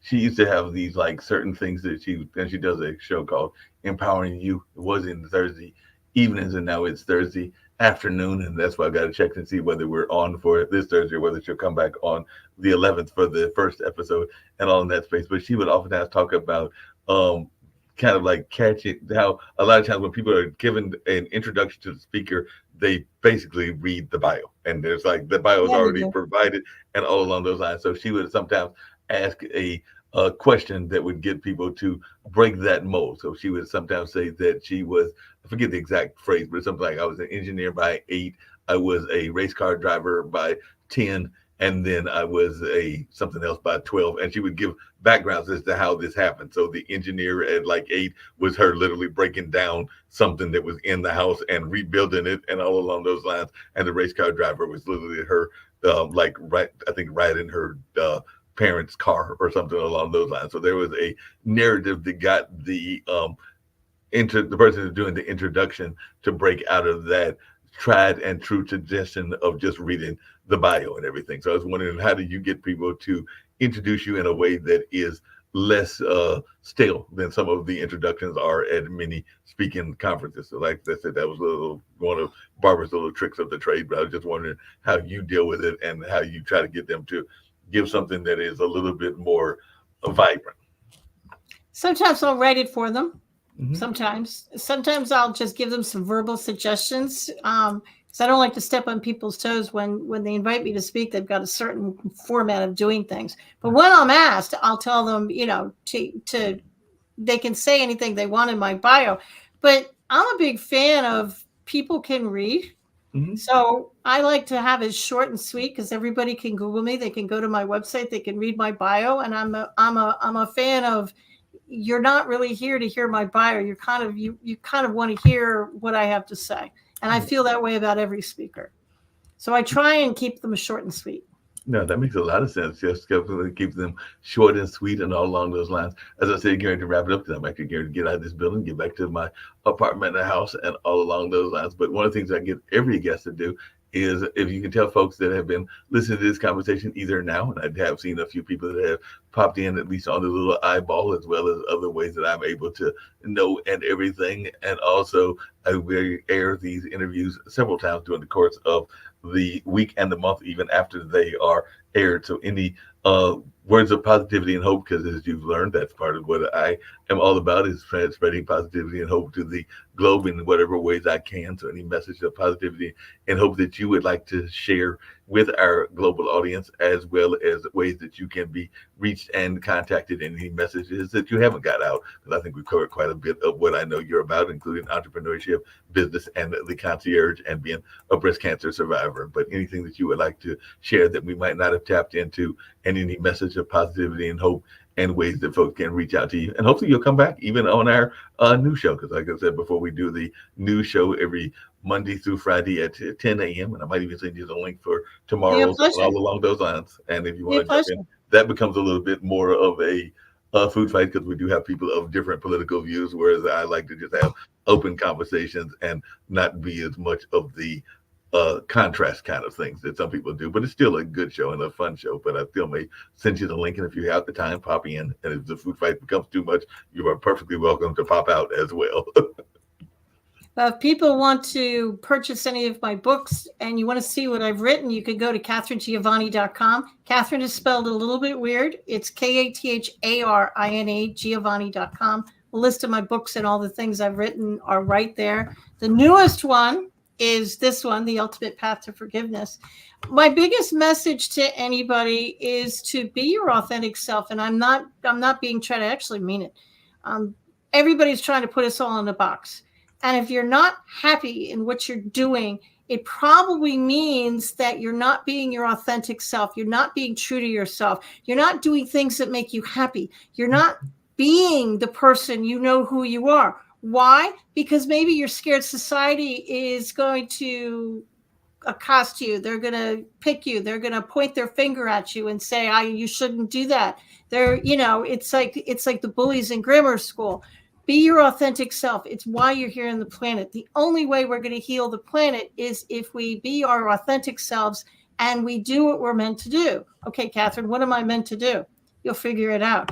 Once you decide to be your authentic self, you'll figure it out. Trust the little bird on your shoulder and know that you got this. No, definitely. You said a couple of things that had me laughing as we're closing out and everything. One is that, and I still tease him to this day and everything, but as I mentioned before, I've always knew that I was going to be in the entertainment space and definitely the media space as well. And I remember that he doesn't do it as much now because there is a nickname that I created for myself that I actually enjoy. And I think I created it on Facebook. You might have even seen it on LinkedIn, which is the Cultural Minister of Durham, because I'm definitely involved in a lot of cultural activities here in Durham. So I created that and everything.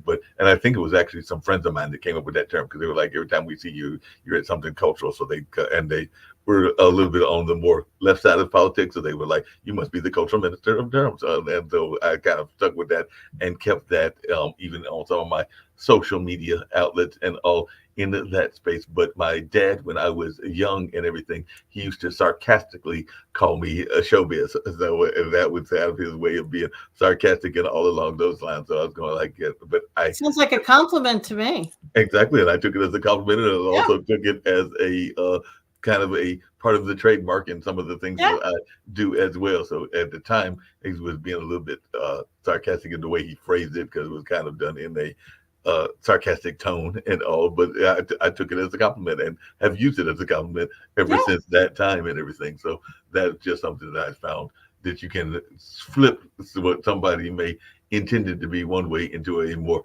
positive light, and if you choose to and everything. Yeah, they say they're calling you showbiz. Say thank you. Yeah, exactly. And the little side entertainment, you run the risk of irritating them, which might be very entertaining, to be honest. So there you go, little side entertainment. Little side entertainment, and it might even, like you said, if they're using it one way and then you flip it and everything, because I know that there are some women, including one of our founders, Kim Calhoun, that sometimes will use a word that is associated with certain animals, namely the dog and everything, but also associated with a certain part of our culture and everything, and rhymes with that word. And she basically will try to reclaim the word by using it as part of acronyms and all along those words. So that's another case. I'm from New York, and I live with somebody who grew up in Hoboken, New Jersey. So yeah, I've heard it all. Yeah, I'm sure you heard it all along those. One thing that I have enjoyed about our conversation this afternoon, before we totally wrap in everything, is I love your animal references, because I'm a big fan of animals. Don't have any animals at the moment, but I've had cats in the past.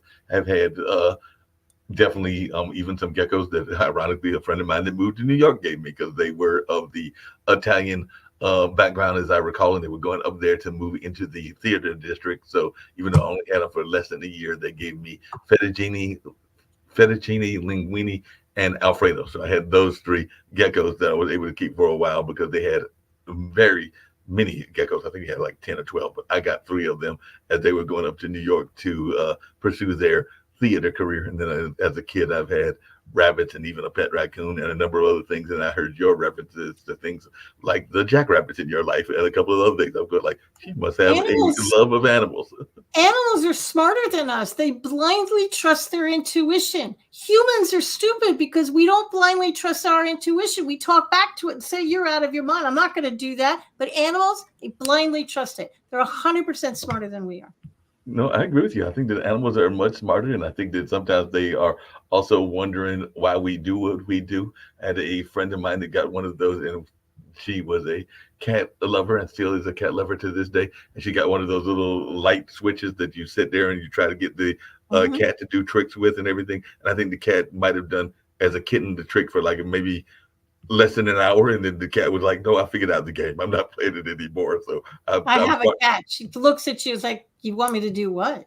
You want me to play that game? I know that game. I'm not doing that. And similarly, they are very smart because when I did have, well, I've had several cats, but not in these since last year when I was cat sitting for some neighbors and all in that space. And I'd had one of my own for a number of years. But I remember one of the cats I had literally used to run and would be chased by the dogs up the trees and kept being chased up the tree. And at some point, the cat, to that intuition point that you were talking about, got smart and was like, wait a minute, I don't have to play this game Yeah. anymore. So the cat literally turned around, swiped the dog's nose, and as I recall it, I don't think those dogs ever chased that cat again because the cat was like, "I'm tired of this game. I don't want to play the game anymore." They're smarter than us. When I can't remember, about 10 years ago, there was a huge tsunami. I think it was in Thailand or someplace over in Asia. And there's a story goes that, and this is true, you can Google it. I just don't remember when it was. The elephants, they were trusting their intuition and they were grabbing their keepers and trying to drag them to higher ground. And the keepers were humans and say, what are you doing? It's a beautiful day. Why do you want us to go up there? The elephants saved everybody. Because they knew the tsunami was going. How? They trusted their intuition. Their brains didn't talk them out of it. No, and along those same lines, yeah, and along those same lines, we can go back to something that is now over 20 years ago. But when 9/11 happened, and all along those lines, and I brought it up on this show and other shows as well. I used to go to a friend's art gallery. Another friend has a similar art space in that building right now. I think he might be having to move because of some renovations and everything. But I remember we would have regular conversations in downtown Durham before all of the gentrification and all of the development. And we would see all kinds of animals, birds around, Yep. even animals that you didn't want to see and everything. And to this day, I have talked to people, including people from New York City, that I have asked them this. And I said, after 9/11 happened, how many animals did you see? And to almost a man and a woman, most of them have agreed with what I remember, which is that the animals got the feeling that humans are about to get stupid, so they disappeared for a while. So They I've talked peaced to out, people. man. They left. They left. They were like, Peace out, man. Yeah. they were like, we threw y'all folks got to get stupid. So even people that like the pigeons in New York, when I talked with my friends in New York, they're like, I don't remember seeing any pigeons for at least a day or two. They were like, we're done. No, because humans, we talk ourselves out of it, don't we? We will question what our intuition is saying, leave. And you're like, why? I'm comfortable. I don't want to leave. And you kind of think you're crazy. You're kind of, why do I have this feeling I should leave? Okay, well, animals don't question it. They just leave. They just leave and They just leave. They don't question it. They don't You question learn a it. lot from animals. Yeah, we definitely, and I think we even learned it during the pandemic. Because the other story that I remember people talked about was how when we were locked in, then the animals realized that we were locked in, and they were like, "Well, we can be more free." So there was the whole example of animals that had not been seen in like the canals of Italy and other places. Oh, Where I they were remember like, that watching that. Yeah, in Venice, and all the animals were coming back, mhm. and the air quality got better.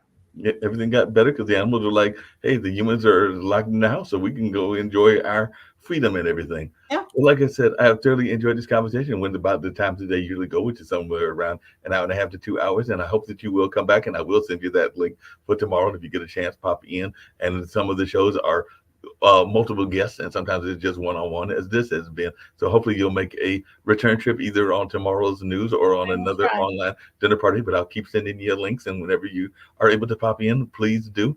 And one of the things we've been doing is we've been adding, because we have a bookstore, a bookstore that is the books of folks, because I'm considered an Amazon influencer for whatever reason, because I don't even know how I got that title. But since Amazon gave me the title, I'm not going to argue. So Pod TV has attached my bookstore to their network and everything. So I have like the idea list. So I'll be adding yours as well. So hopefully, who knows, we might even get some purchases of your books from some of our listeners that have heard this conversation. So I'll be adding those this evening as soon as I get to the house and everything. Don't know that I'll add all 12, but I'll add at least the current one and maybe 3 or 4 other ones that look interesting, including some of the concierge ones as well. And who knows, I might even get bored and add all 12.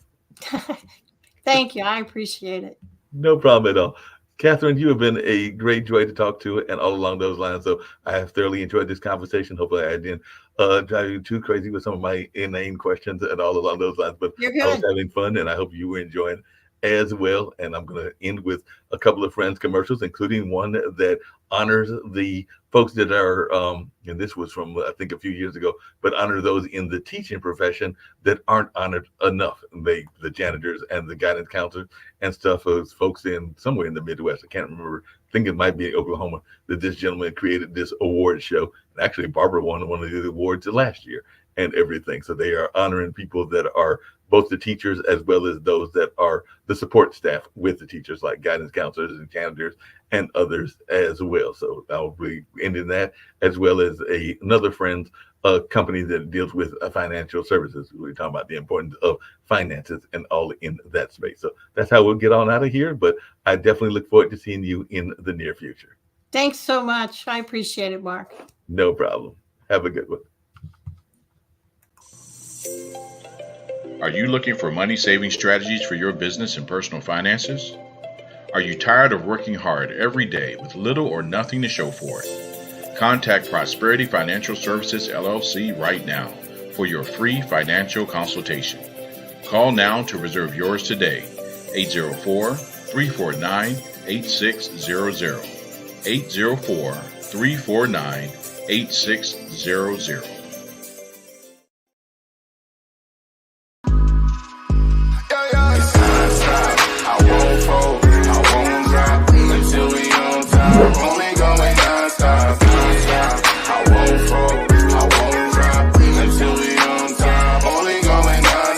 I want to thank everyone for coming to the 2020 TAF Awards. This was a show like no other, people. This is the Grammys for dignitaries, educators, and support staff around the state of Oklahoma and worldwide. We cannot do this without the support of the people. So we thank you, I thank you, for being such a dedicated supporter to this movement for the Teachers Appreciation Foundation. I thank you.